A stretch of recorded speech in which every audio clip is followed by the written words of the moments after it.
friends, welcome to another episode of Making Disciples. My name is Cris and I am your host. This is the final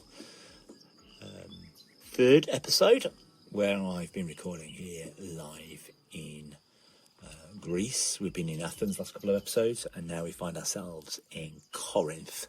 So we've travelled by train from Athens to Corinth, which about an hour on the train, and now find ourselves here in Corinth. We spent most of the day here in Corinth, and I have now, having looked around ancient Corinth, I'll tell you a little bit about that in a minute, but I've been around ancient Corinth.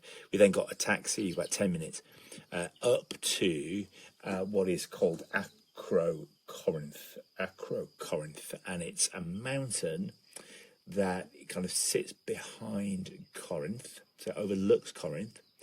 And then once the taxi dropped us off, I then did an hour hike from the car park all the way up to the top of the mountain, where I then have caught my breath and then sat here and I'm looking out over Corinth in front of me, and you've got the Gulf of Corinth in front of me as well. And I'm sat here and I'm at a really interesting location on the Aqua Corinth, which is the Temple of Aphrodite, which is just an interesting place to kind of get here. I'll tell you more about the Temple to Aphrodite and how it might help us understand something that Paul says in the book of Corinthians. So we're live again, and I'm hoping these podcasts have come out okay. Recording them on my phone here live, so I hope that they're been good. So my name is Reverend Cris Rogers, if we've never met before. Nice to meet you. I lead a church in East London, and Becky, my wife, and I have just been on holiday here in Greece, doing some Bible studies out on location, and so it'd be really good to do these live recordings from the location. So there you go. Anyway, so warm welcome to you if you're a visitor to the podcast. Warm welcome to you if you're a long-term listener. Warm welcome to you. It's really nice, and it's been really nice kind of being able to share these moments with you guys. So I hope you found them as much of a blessing as I have, to just stop, pause and record and just think about what I'd like to say from these different locations. So we're now late in the day. This is I'm saying late in the day. It's 4 o'clock, which is not late, but it does close. So Aqua Corinth does close. So I do need to get back to the bottom before it shuts. So we're going to crack on with this episode, just exploring Corinth, Aqua Corinth, and particularly Aphrodite, and what Paul has to say about head coverings.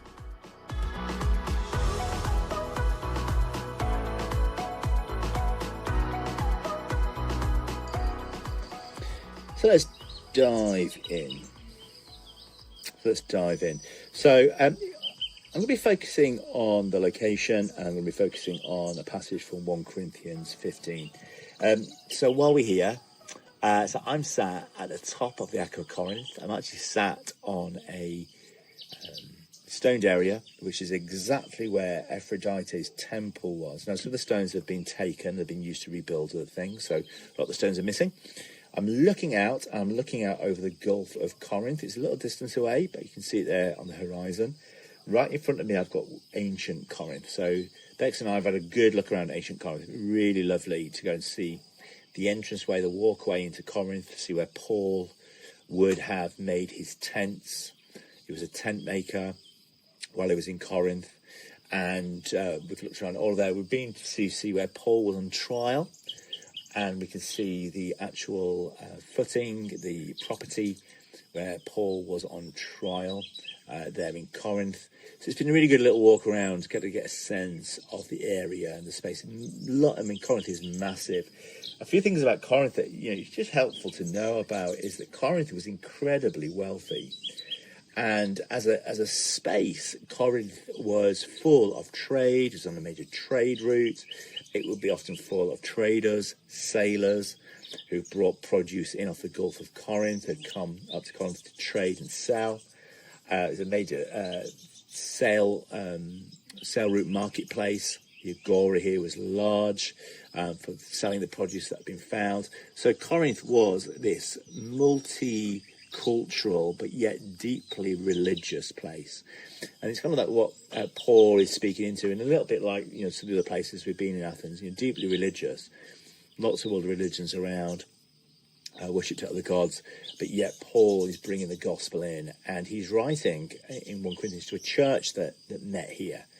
How big that church is, not entirely sure, but one of the issues here, so the city's full of visitors, it's full of traders, full of sailors, it's all about income. Status was a major issue here, how people saw you, how you were seen, how you were perceived. Major piece of life here, to be seen as glorious, to be seen as wealthy, to have status. And then in the church, that really became about being seen to be religious, being seen to be holy, seen to have a kind of religious status, holy behaviors that would set you apart of others. This was very much a part of the culture at the time. So Corinth there in front of me, just a phenomenal ancient city. And now, as I said in the intro, I've travelled and hiked all the way up to this temple to Aphrodite. Now, one of the interesting things is Aphrodite is known as a goddess that was worshipped with sex, very often with temple prostitutes. Prostitutes would have shaved heads, because having a shaved head indicated that you were available, and that's what you were there for. So women and men would have these shaved heads as a way of communicating that essentially they were temple prostitutes. And these prostitutes would go down into Corinth, where they'd find the traders, they'd find the sailors, the city visitors, and they would sell their bodies for sex. They get paid for having sex in Corinth, and then they would take the money that they've made in Corinth back up to the temple to Aphrodite, where it was given as an act of worship. So that's very much the landscape that we're looking at. And as I'm looking at, it's been really hot here. It's not much green. It's very brown, and grass is very scorched. So it's very hot, and that's kind of affecting the landscape. But that's the idea. So on top of the mountain, on the Acra Corinth, on the mountaintop, you've got a temple to Aphrodite. You've got the village at the bottom, full of trade. And it's into this place that Paul then speaks. So in 1 Corinthians 11, I'm going to read from 1 to probably 6 or 7. Let me just read this through. So, follow my example, Paul says, as I follow the example of Christ. I praise you for remembering me in everything, for holding you to the traditions, just as I pass them on to you. But I want you to realize that the head of every man is Christ. Now, the word their head is like the head of a river. So there's a flowing going on here.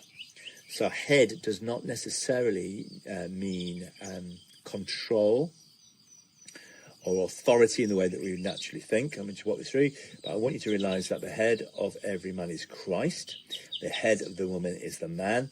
And the head of Christ is God. Every man who prays or prophesies with his head uncovered dishonors his head. So it kind of goes on. Just explain this head bit for a second, because that gets knickers in a twist. What is Paul saying? Well, actually, he's talking about wisdom, authority. He's talking about the teachings of God, but from God through Christ, and into the man. So culturally, the head of the household would have been male in that culture. So what you've got going on here isn't about control, and it isn't about power. It's actually about, the head of a river was where life flew. So life flows from the head of the river through the river and out, bringing life to the river. So in the same way, the man is the head of the river, of which Christ is the head of him. So this sacred water, the flow of the Holy Spirit, is essentially flowing from upstream down through the man into the family. So when Paul is talking about the head, you've got to understand this idea of the flowing of is from one to the other. I don't think that we're meant to take this as a universal teaching. This is particularly from the culture at the time, but it's really talking about wisdom and the Spirit of God and how all of that flows like a river, bringing life. So the man is meant to be bringing life to the woman and to the household, bringing life, not control, not manipulation, not power, but life. Then it goes on, every man who prays or prophesies with his head uncovered, so his head covered, dishonours his head. But every woman who prays or prophesies with her head uncovered dishonours her head. So this whole thing about head coverings going on here when praying in church. For if a woman does not cover her head, she might as well have her hair cut off. But if it is a disgrace for a woman to have her hair cut off or her hair unshaved, then she should cover her head. So this is the whole thing about head coverings, and it's often been used as a way of controlling women. And I think the location does help us understand how to understand this particular passage. So I want to take you just back a bit. So in Song of Songs 4 verse 1, it's about women's hair, and it says, their hair is like a flock of goats descending from the hills of Gilead. So women's hair is like a flock of goats descending. It's meant to be something beautiful here. We're meant to be seeing this is something beautiful. Song of Solomon 7:5 describes her hair again. So it says, your head crowns you like Mount Carmel. Your hair is like a royal tapestry. You know, that long hair was seen as a thing of beauty. It was a thing of dignity. And if you had long hair, you were dignified. And this is when you hear the phrase, long hair is her glory. This is where it's kind of coming from. It's this idea that long hair was a sign of dignity. Prostitutes would have their hair cut off because they were not holy, they were not clean, and it was a sign that they were available. So you've got this interplay here between long hair being glorious, a head shaved bringing disgrace. And it's into that Paul is speaking. So you could say, well, why does Paul care about hair? Why are women particularly singled out? And is this still relevant today? What does this mean for our modern churches? Well, underlining, I think this is a cultural thing. It's a cultural thing. So I think it's a number of ways of seeing this passage. Firstly, there's what you would describe as the universal command. Is this for everybody? And this is just taking text at face value, not really intending the context. I think when we do that, you see it as a universal command that everyone, everywhere, every woman, everywhere should have their head covered in church. And I would argue, actually, I don't think it is that. I think this is a cultural verse, understanding the culture at the time. And the challenge is that most of our churches, we would never practice this. We would never dream of practicing this. So I don't think it's a universal command. I think it's a command that Paul is giving to the church in Corinth. I think there's a reason for it. So we'll get to that in a minute. The next bit of this is it a timeless principle? And I'll say, no, I don't think it's a timeless principle. I don't think this was for all of time. Women, when they pray, should cover their heads. I don't think it's that at all. I think it's a cultural one, and it's a cultural expression of worship in that locality in Greece. I think within that culture, women covering their heads was it's a cultural one. So it's not a timeless principle. I think it's within time. And I certainly think it's a cultural thing that was happening at that moment in time. And I think it was about honour. I think it was about modesty. And I think it was about appropriateness at that time in worship. I think there's something else going on here. I think this is about levelling out. So what was happening at the time, you had these women that were coming from the temple of Aphrodite with their shaven heads, converting to Christianity, but their heads were shaven, and it would take them a long while to grow their hair. You've also got women who are very proud of their hair. And one of the issues here was they didn't want to wear their hair covered because they wanted to be able to show off, look at my hair. Look at how amazing my hair is. I've got really long hair. I don't want to cover up my hair because my hair really is a sign of glory. It's a sign of my holiness. So you had this cultural moment where women with long hair wanted to show off their hair because it was something they were proud of, linked to their faith, modesty stuff. Then you got these women who had got shaved heads. Their heads are shaved because they're prostitutes. They're unclean. So I think there's something else going in here. I think personally, there's a local problem happening in Corinth that was happening around at the time. This is where it comes from. I think Paul is addressing a specific issue, and it's not about putting fabric on your heads. I think it's about behaviour within community. Because I think one of the things that was happening was you got women who got very glorious hair, long hair, didn't want to cover up their hair. They wanted to be seen as holy. And they didn't want to be like those other women that had shaven heads who were coming from the temple of Aphrodite, coming to faith, coming down with their shaven heads, and they didn't want to be seen to be like them. So I think as I sit here at the Aqua Corinth, as I sit here in this temple to Aphrodite, I think it starts to give us a little bit of an idea of what was going on culturally that Paul might be speaking into. So Paul keeps addressing some of these social markers that were around at the time. He's talking about rich versus poor. Particularly, he talks about this in the Lord's Supper. The rich felt that they should get better seats. There's spiritual gifts being used as status symbols. And there was favourite leaders that had some of their own tribal identities that they wanted to keep, and these social markers that talked about honour. And Paul's trying to level all of this off. I think what Paul is trying to do is level everybody. So we are all equal, no matter where you're from. If you're a slave or a free man, if you're a male or you're female. Paul is levelling everybody here, and that's what's going on with his head covering, I think. I think it's a symbol that Paul is using to level women all as equal. And I think the whole letter to Corinthians is about the gospel dismantling status games that were happening at the time. Therefore, when Paul talks about covering the hair, he's actually talking about women with long hair being humble enough to cover up their hair. The hair does not bring you glory. The women with no hair being levelled so that they didn't have to feel like they were being noticed for not having hair, being unclean. I think that's what he's trying to do. He's trying to pull it all together, levelling everybody. So my reflection really from this Aqua Corinth here with the temple to Aphrodite is that Paul is trying to level the playing field, and where hair was being used as a status symbol, Paul is trying to level it all out. And where people are using their hairstyles as a way of being a status symbol, Paul is freeing us all from that. So he's and this whole thing about hair being communicating sexual availability, Paul is leveling all of that. It doesn't matter who you are, if you've got hair or not, if you're in the sex industry or not. As you meet Christ, we are all even. So I think Paul is challenging the practices here that created first-class and second-class citizens in the church. I think that's what this is actually about. Paul is challenging the practices that create first-class and second-class citizens, second-class Christians.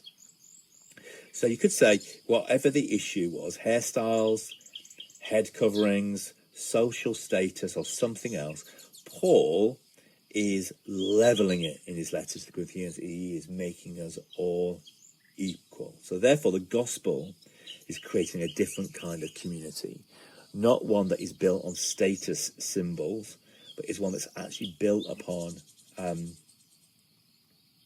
it's Christ. We're all equal in Christ. We're all the same. We're all one in Christ. You're rich and poor, we stand together. The Jew and the Gentile, we stand together. The slave and free, we stand together. Men and women, we stand together. Paul is levelling the system of status and hierarchy.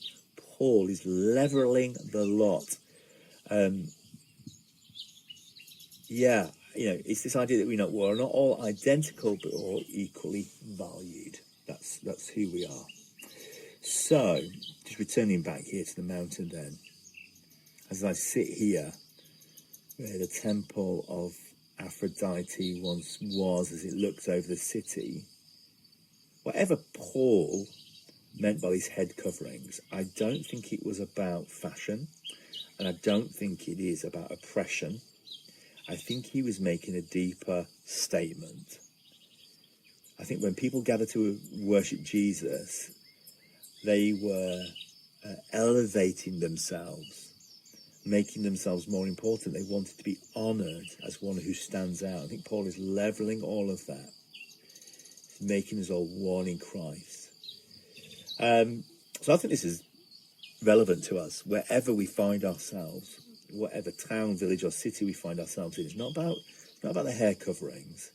It's about making sure we are a church where everyone is equal and that there is no one that's more important than anyone else. And I think this issue is not just an issue that Corinth had 2,000 years ago. It's an issue that we have today of importance, making some people more important than somebody else. So the challenge, friends, of 1 Corinthians 11 might not actually be about wearing head coverings or not. I think the challenge is about making sure there's no visible markers that are separating people out, so somebody's more important than somebody else. And I think that discussion is one that's worth having today. It's not just one that affected Corinth. I think it's one that affects us today. Do we do this? We as the church, and I'm interested by, I think something really interesting when I look on social media at church leaders with designer clothes. I think there's a way of using designer clothes as a way of signifying importance and trend, being on trend. I think there's something going on there. I think there's something about people coming to church in their Sunday best. Often was about showing what they got, what money they had, what status they had by what they wore. And one of the things I love about the church that I lead here in East London, we're not worried if somebody turns up in a T-shirt or turns up in a shirt. We really don't care. You are who you are, and it doesn't matter who you are, what you wear. You are welcome, and you're going to play your part here. So I think there's something about recognising all of that and recognising where does the church have status symbols that we don't. Is there a particular place that some people can sit that makes other people feel more important? I remember when I first got involved with Spring Harvest years and years and years ago. This is a long time ago now. We used to have chairs on the dais, on the stage, and that those that were leading the service would sit on the stage. I remember when I got invited to host the big top, as it was at the time, and I got to sit on the stage in front of everybody. It was the most awkward thing I'd ever experienced in my entire life. You're sat there in front of everybody. It was horrible. I hated it. But there was really something that was in that about importance and status and being able to be invited onto the stage to sit at the front. When me and my team got involved with Spring Harvest, I think it was like 2011, we did away with it. One of the first things we got rid of was sitting on the stage. We now sit at the front, on the front row, because it's easy to get up. But even then you have status. Who gets to sit on the front row? So then you do get a whole load of knock-on effects there, don't you? But it's just worth thinking about.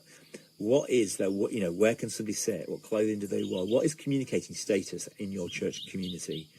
That Paul might actually be challenging here when he's talking about head dressings. He's actually levelling the playing field between women with long hair and women with shaved heads. And I just think it's a really interesting thing to reflect on. So, friends, I'm going to say goodbye here. I'm going to have to make my way down to the bottom of the Acro Corinth before we can get a taxi back to the station, get back to Athens. So I'm going to head out before I get locked in. But, friends, something to reflect on, isn't it? From this amazing location of Corinth, about status and identity. Friends, until next time, grace and peace. Next time's episode, we'll be back in the studio. Bless you. See you soon. Bye.